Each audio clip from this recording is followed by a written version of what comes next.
we've been now, in the last couple of weeks, we've been looking at Jonah chapter 1, okay? And we've seen in that first chapter, really what's taking place here is this big battle of the wills, right? Between Yahweh, the God of Israel, and Jonah, his defiant prophet. God said, go, and Jonah said, no. And so the question is, who's going to win here, right? Is it going to be the sovereign God or the rebellious prophet? And we've seen already that not only is Jonah's defiance foolish, but the way that the story's being told, it's almost laughable when you pit this up against the sovereign God. And God has, as we've seen just in that first chapter, he's displayed his absolute rule over creation, and he's proven the way that he orchestrates these events to put Jonah right where he wants him. He's going to use him, in fact, to accomplish the very mission that Jonah attempted to walk away from.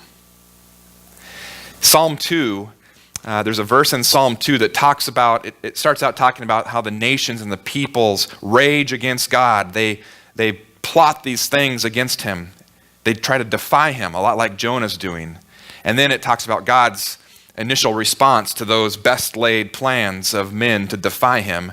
And it says, he who sits in the heavens laughs. And that's certainly the sense we get in Jonah. There's some humor here. It's a divine mocking of Jonah's attempts to get away from God. And that was the main point that we looked at last week, is that God's sovereignty is always accomplished, and sometimes it's even magnified in our defiance.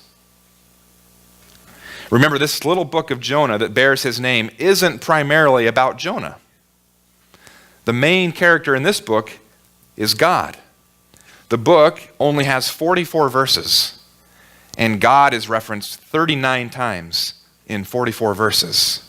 He's been consistently portrayed as the one who initiates these events, as the one who he exercises absolute control over his creation.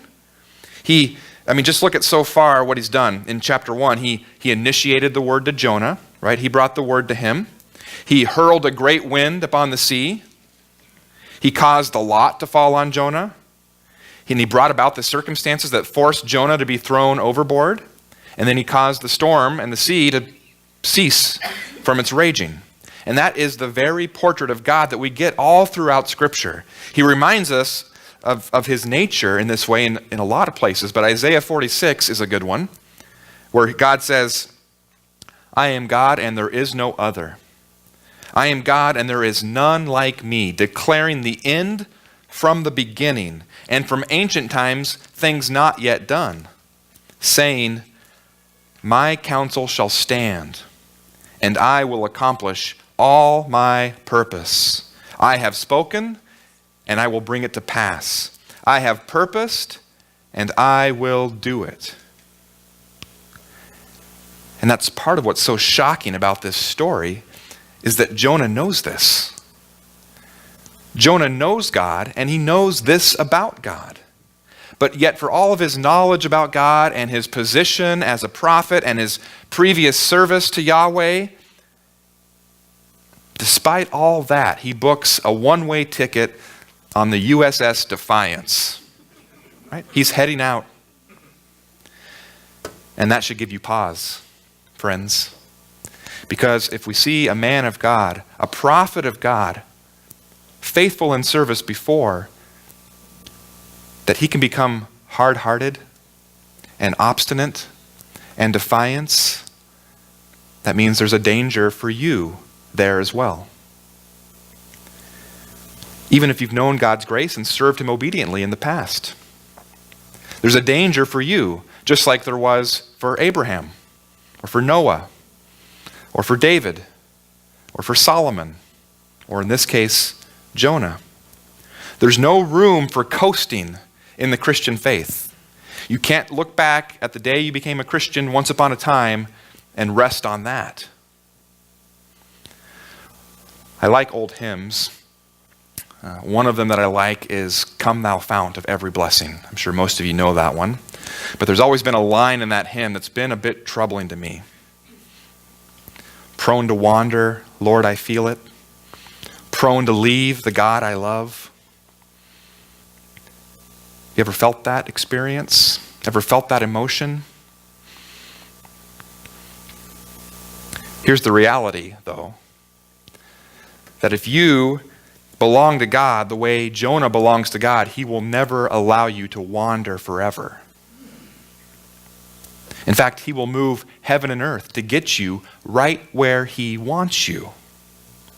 Even if that means in the moment, you may face light and momentary afflictions, as Paul calls them.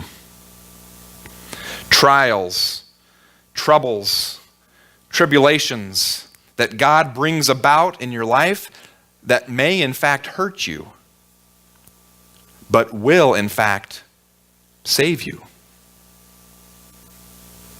We touched on that idea really briefly last week. We called this God's severe mercy.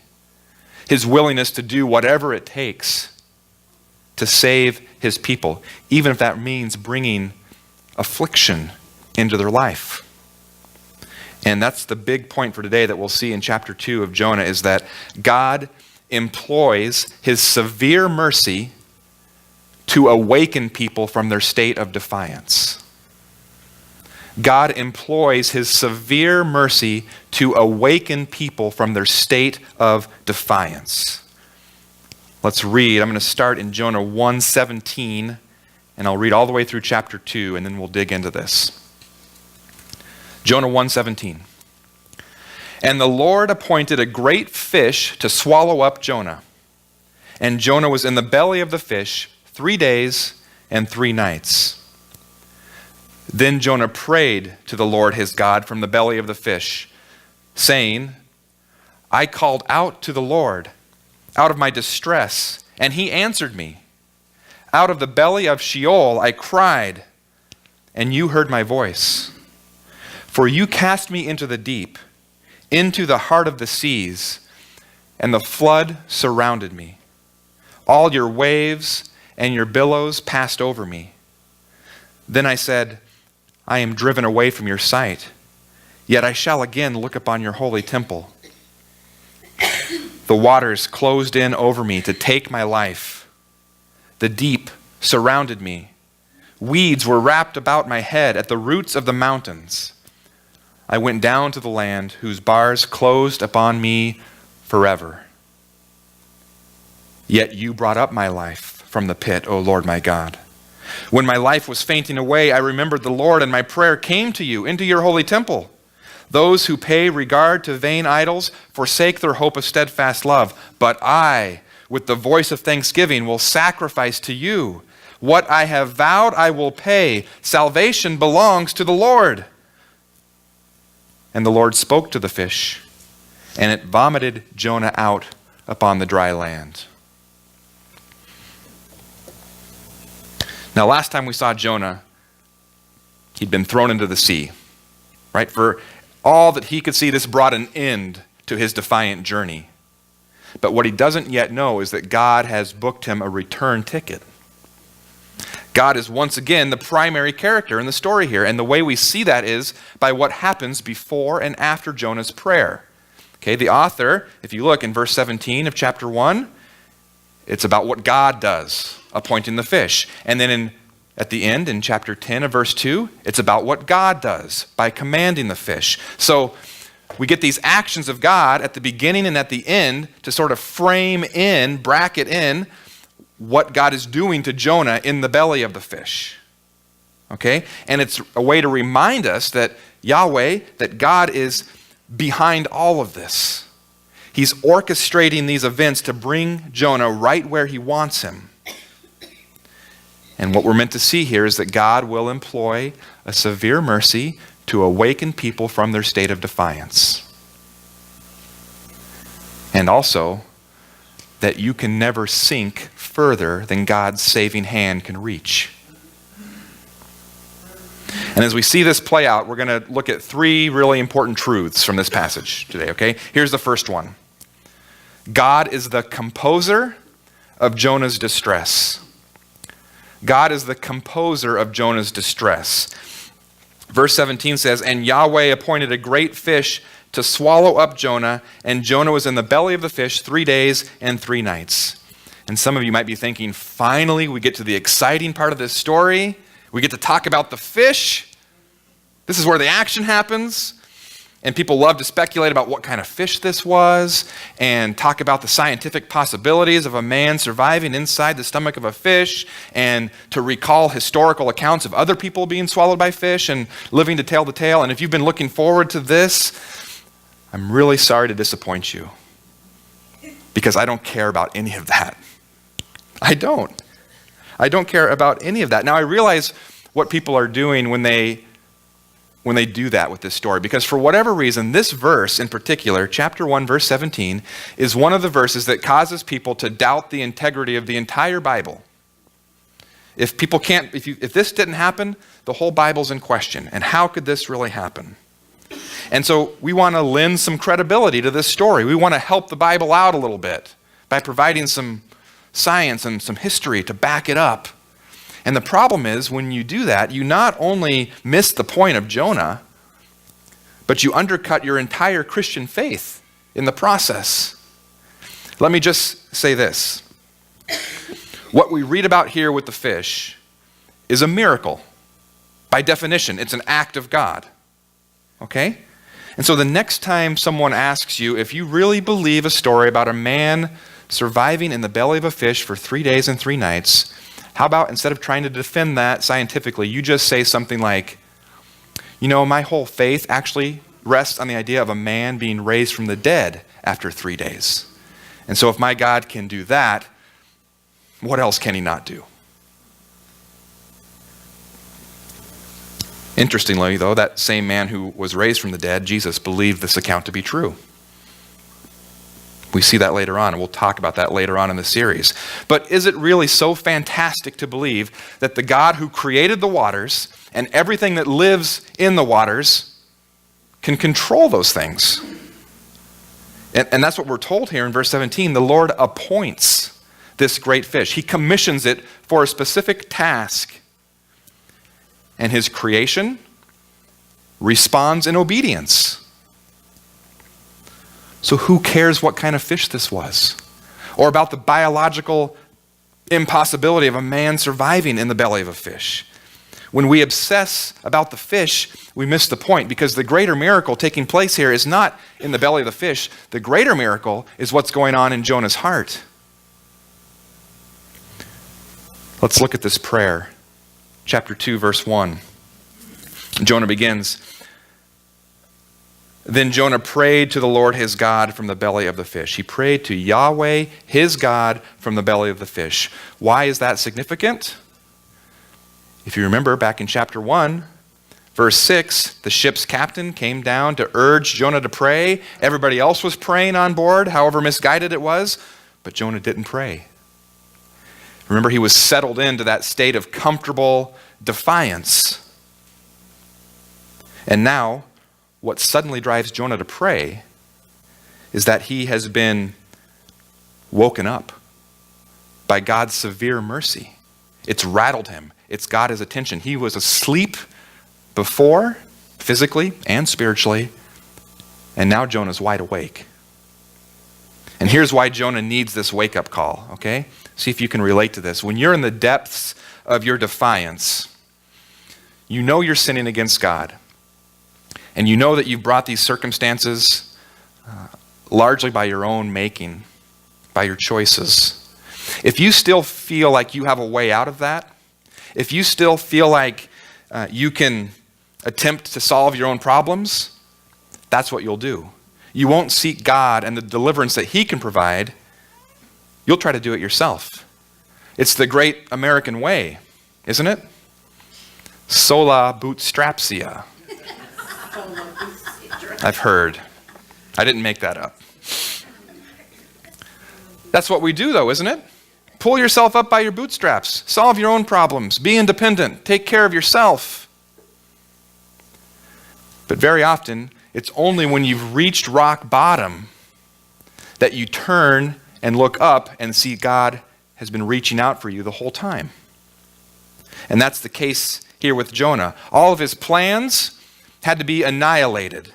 All of his solutions had to be blocked. All of his possibilities had to be nullified at every turn. And get this, even though he placed others in harm's way, the sailors on the ship, and even though this act of disobedience will bring Jonah right to the point of death itself, this is mercy from God. Because God's not seeking to destroy Jonah, he's seeking to save him. Now notice the prayer really starts there in verse 2 of chapter 2.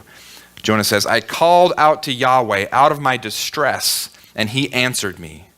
Now what started to wake Jonah up from this state of defiance is what he calls his distress. Now what was this distress? It's not being in the belly of the fish. I used to think that. Look at the very next phrase in verse 2. Out of the belly of Sheol, I cried, and you heard my voice. Sheol is the place of the dead in the Old Testament. This sort of shadowy underworld. It's not like the New Testament concept of hell. It's not a place of eternal punishment. It's just the place where the dead go after they're dead. It's what death looked like before the resurrection of Jesus Christ changes all of that.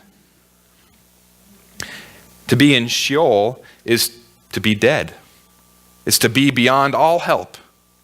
And Jonah's close enough to that state that he's forced to do what he so stubbornly resisted doing before, to pray, to call out, to cry to Yahweh his God.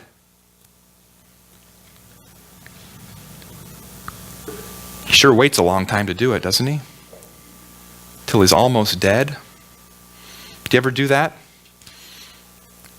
Wait a little bit too long to pray after you've exhausted all your resources, after you've done everything you can to solve your problem, then you turn to God a little too late to pray. But even as you do, you realize that it's never too late to pray. God's severe mercy here is starting to wake Jonah up, and you can hear it come out in his prayer. Verse 3, for you cast me into the deep, into the heart of the seas, and the flood surrounded me. Now, who cast Jonah into the sea? Chapter 1, verse 15. The sailors, at Jonah's own urging. So which was it? Was it the sailors? Or was it God, as Jonah says here? Yes. Yes. God sovereignly works to accomplish his plan very often through the free choices of human beings. The Bible doesn't attempt to reconcile that or explain that. It just states it as fact. And here's another fact. Jonah's starting to wake up as a result of God's severe mercy. He's beginning to realize that everything that's happened to him has been at the hand of Yahweh. There's no mistaking it. God not only cast Jonah into the deep, but Jonah realizes the waters in which he finds himself belong to God. All your waves and your billows passed over me. And Jonah, in this newly awakened state, realizes that he's gone too far. Verse 4, then I said, I am driven away from your sight. Now that's an interesting perspective. Did God drive Jonah from his sight, or did Jonah run?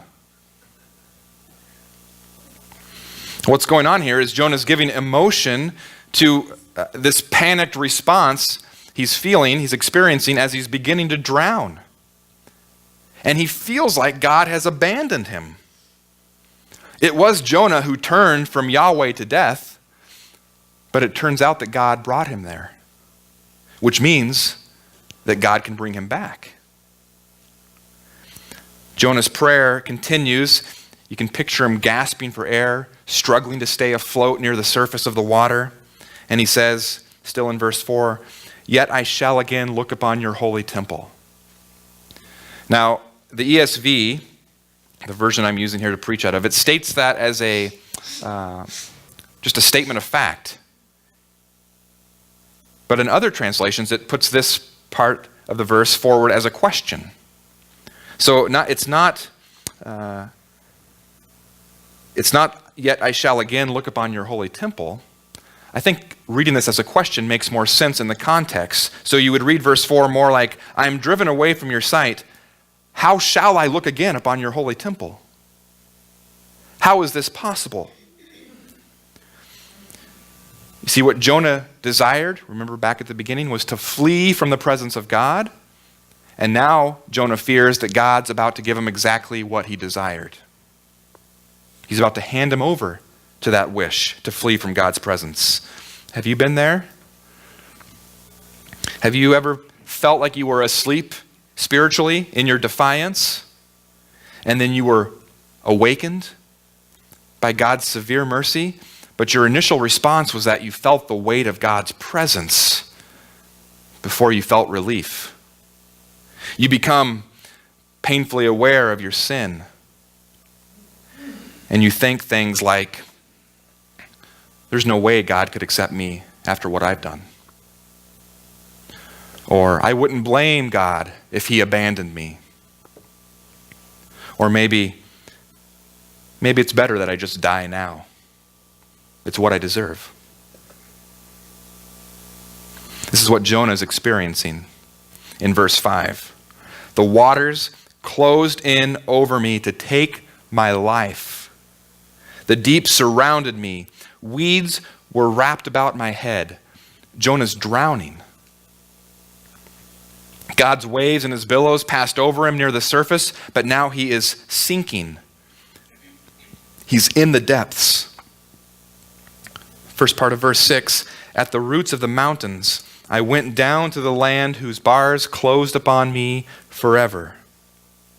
It's the final stop in Jonah's descent into defiance. Now, if you've been listening to this story read aloud from the beginning, you would have heard about Jonah going down to Joppa, and down into the ship, and down into the inner part of the ship, and down into a deep, deep sleep. And here he goes even further down.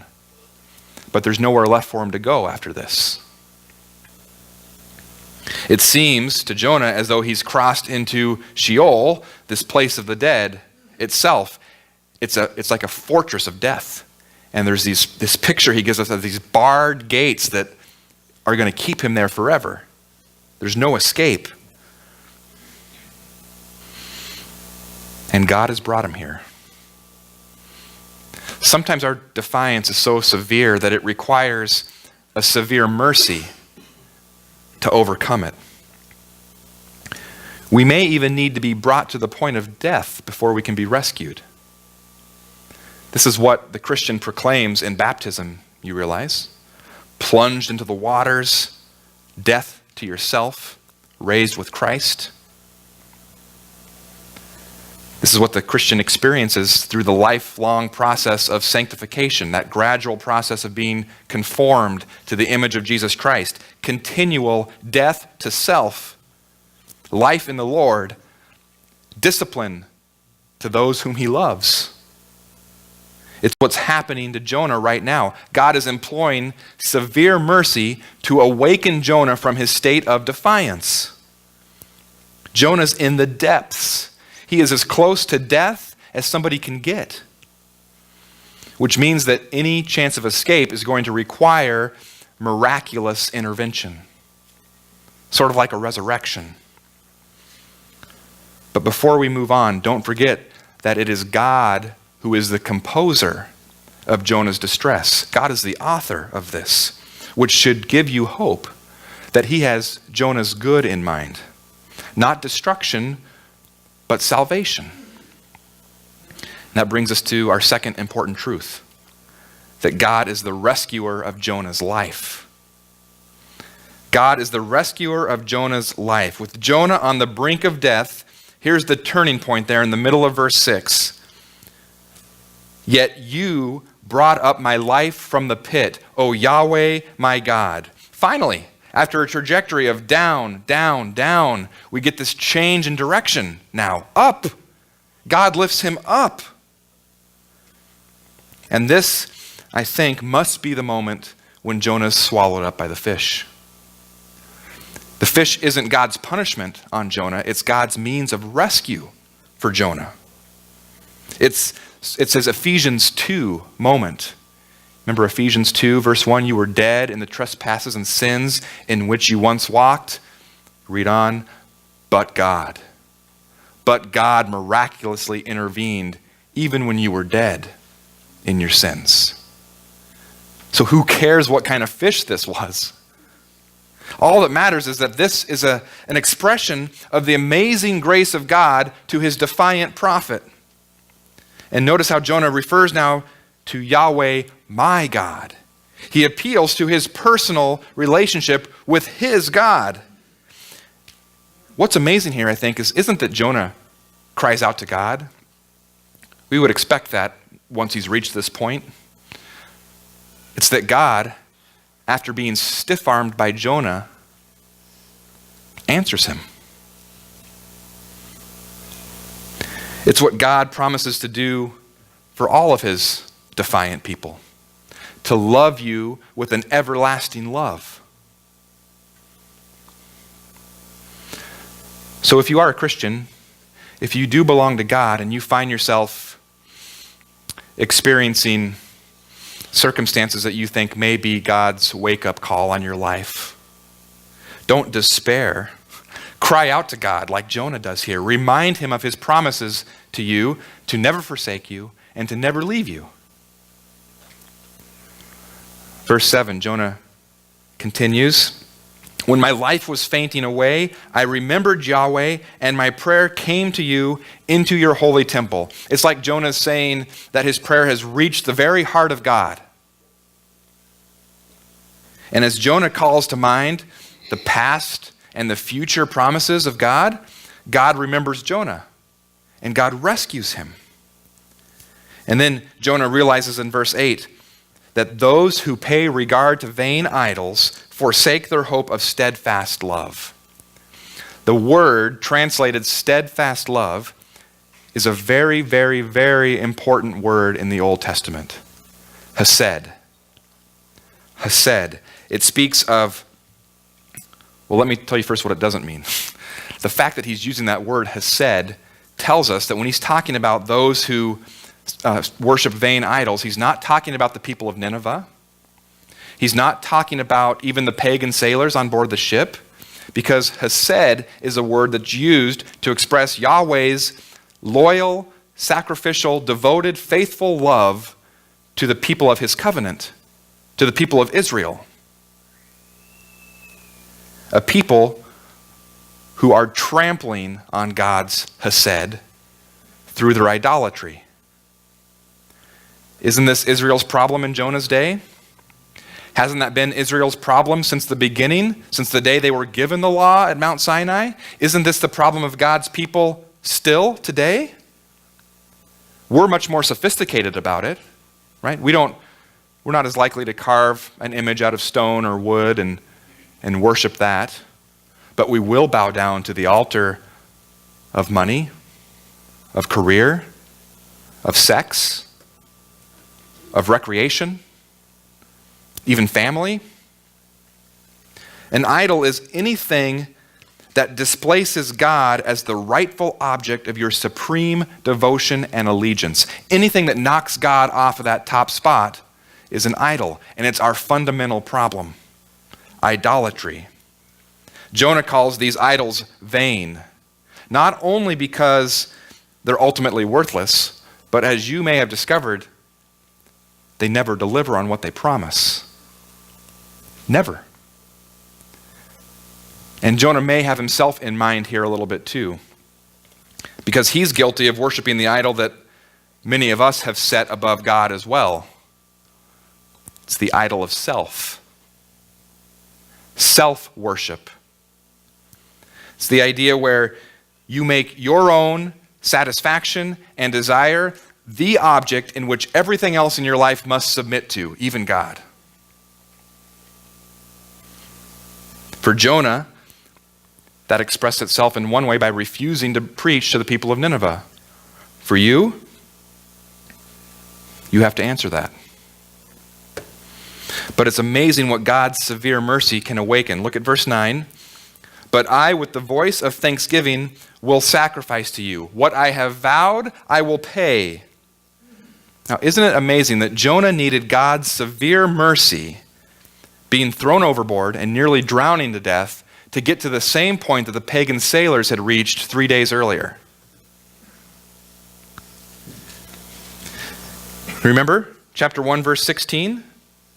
The sailors, they feared Yahweh exceedingly, and they offered a sacrifice to him and made vows. They worshiped Yahweh, and now Jonah worships Yahweh as well. And worship is always the response of somebody who's experienced God's great rescue from their sin. Whether an unbeliever discovering that for the first time, or a believer uncovering yet another area in their life that they need to hand over to the Lord. The response, the right response to God's rescue from sin is worship. It's worship. When God rescues you, you want to praise him. You want to worship him because in the middle of your misery, he's granted you mercy. This is what happens with Jonah. And he makes vows, promises, commitments, and whatever that might mean as far as future worship at the temple or whatever, I think it has to include a renewed commitment to the command that God gave him at the beginning of the story, to go and declare the word to the people of Nineveh. And that brings us to the last important truth. Okay, not only is God the composer of Jonah's defiance, not only is God the rescuer of Jonah's life, but God is the victor over Jonah's defiance. He's the victor over Jonah's defiance. Just listen to the closing exclamation there in verse 9 of Jonah's prayer. He says, "Salvation belongs to the Lord." Jonah doesn't get to decide who hears the gospel. It's not up to Jonah to decide the future of Nineveh. Salvation belongs to the Lord. All of it. The Lord possesses absolute sovereignty over every aspect of it. Who will be saved, when they will be saved, how they will be saved. What did Jonah do to save himself or to cause God to save him while he was drowning in the ocean? Nothing. He was absolutely dependent upon God to act, to save him. There's a great unbreakable chain of salvation that Paul lays out for us in Romans chapter 8, verse 29 and 30. It reads like this: "For those whom he foreknew, he also predestined to be conformed to the image of his Son, in order that he might be the firstborn among many brothers. And those whom he predestined, he also called. And those whom he called, he also justified. And those whom he justified, he also glorified." Salvation belongs to the Lord, and it is his to give as he pleases, which means that when he does so, all praise and honor and recognition and glory goes to him. Not the objects that he's saving, but to the one who's doing the saving. Jonah's finally come to learn this great and precious truth that salvation belongs to the Lord. Now, it wasn't Jonah's uninformed mind that kept him from this. It was his defiant heart. Okay, and the prescription, the remedy for a defiant heart isn't more information. In this case, it's God's severe mercy being used to wake Jonah up from that state of defiance. Salvation belongs to the Lord. And what about the fish? We better touch that one more time, right? Verse 10, there's our friend the fish again. We find him quick and eager to obey the Lord's command, ready to get rid of that bellyache in his stomach that he's been carrying around for 3 days. Verse 10, Yahweh spoke to the fish, and it vomited Jonah out upon the dry land.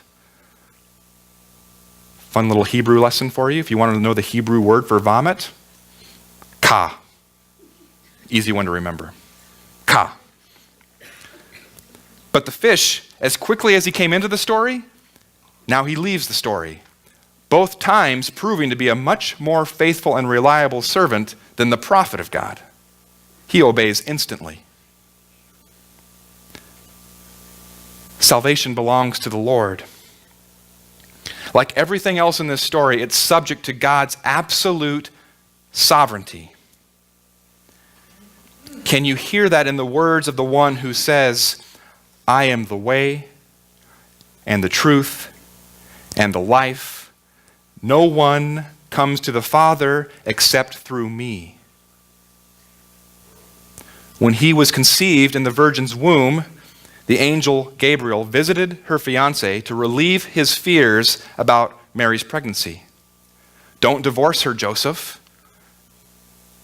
Something supernatural has taken place here. Science can't explain it. This is an act of God. But he had another concern as well. The name of this supernaturally conceived child. Joseph would have other children whom he could name, but the name of this child had already been chosen in heaven. It's a name that corresponds with the purpose he had for entering the world. He said, you shall call his name Jesus. Do you know what the name Jesus means? The Lord is salvation. You can hear it better in the Hebrew.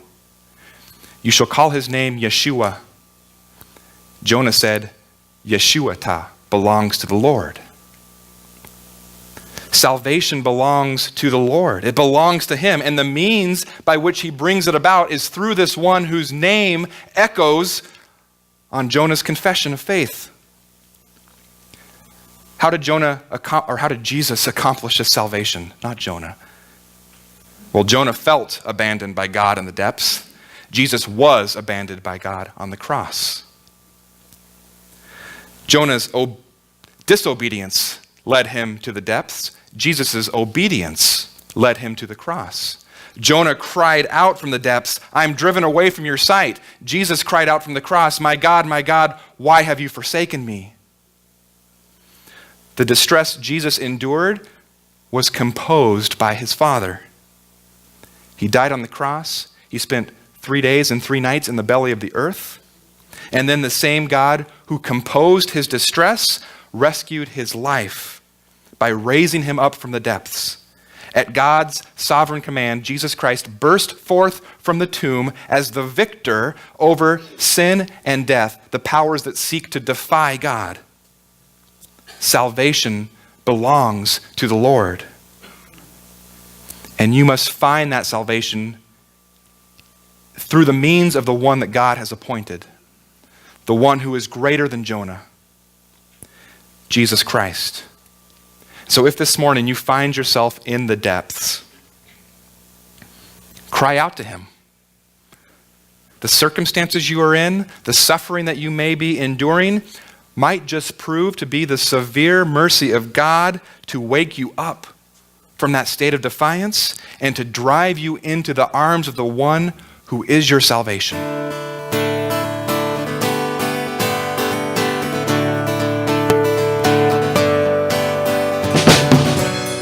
We would like to thank you for joining us for the Victory Podcast today. This podcast is a ministry of Victory Baptist Church in Hermiston, Oregon. You can find us at 193 East Main Street in Hermiston, Oregon, 97838, or on the web at yourvictory.org.